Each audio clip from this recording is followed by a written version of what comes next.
I must once again preface this review with a bit of a disclaimer. I haven't seen any of the previous versions of Carrie, nor have I read the original novel by Stephen King.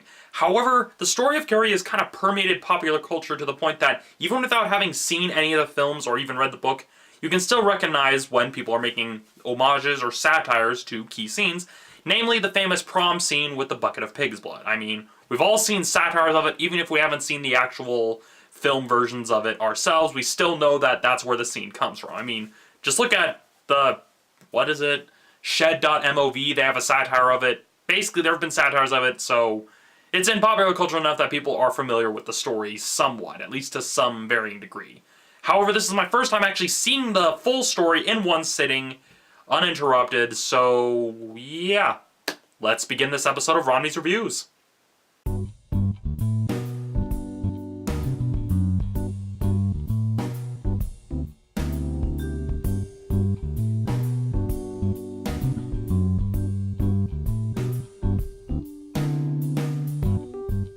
Looking at the story, it has some pretty chilling moments, but there are also some moments that you can spot if you're playing the Stephen King drinking game. And the two ones I spotted were the overbearing parent and the negative commentary on religion. I'm not sure whether or not the story is set in Maine, so yeah. If I were to have one complaint about the story, it would be that the teenagers almost feel like they were caricatures of teenagers. They didn't really feel that realistic. I don't know if that was a case of how it was written in the original novel, but the superficial brattiness of them, especially the ones that were in the minor roles that were somehow being highlighted even though they weren't really important to the overall story, well, it kind of broke my suspension of disbelief a little bit. From a technical standpoint, the film's pretty solid. I mean, the cinematography is pretty good, and for the most part it holds up, save for the third act starting with the famous prom scene. Let's just say the effects in that scene are a little mixed. Some of them look kind of decent, as you can tell they hybridize some things with practical effects and CGI, but then other things that were done mostly in CGI don't really look that good. You could almost kind of tell that there were those moments that, oh, that was done on a computer, because there wasn't really that degree of polish that a lot of those effects need in order to convey the sense that, oh, this is real. It just didn't really work for me in a few places.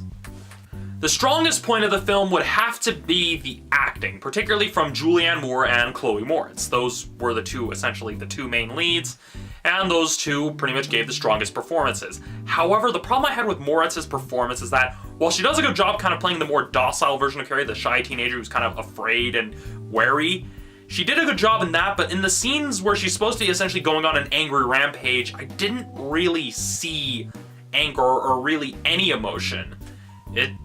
It was just a case, I wasn't quite sure what I was looking at in those scenes. I mean, the visual stuff, oh yeah, she's on a rampage, but I didn't really see the rampage or any rage or anger or even sadness in her face until after those scenes when she's kind of essentially calmed down. It was almost kind of like a blank slate, and I can understand maybe that's how it was, but basically, I don't know if it was a case with the director or just with the her acting style in general, but she was good in every other part of the movie except the scenes where she's doing the huge epic rampage. It was too much of a blank slate. It was almost kind of like a case that you gave the direction of an actor to do an emotion that they just weren't quite sure what you were talking about. That's more what it felt like. It felt like there may have been some confusion in how the director communicated what they were looking for when they were shooting. That's what it looked like. As a whole, the film is decent. It offers some pretty good chills, but it's not really that surprising or really memorable if you're already familiar with the story. So if you've never seen the story of Carrie or have no familiarity with it whatsoever, you'll probably get a lot more out of it than I did.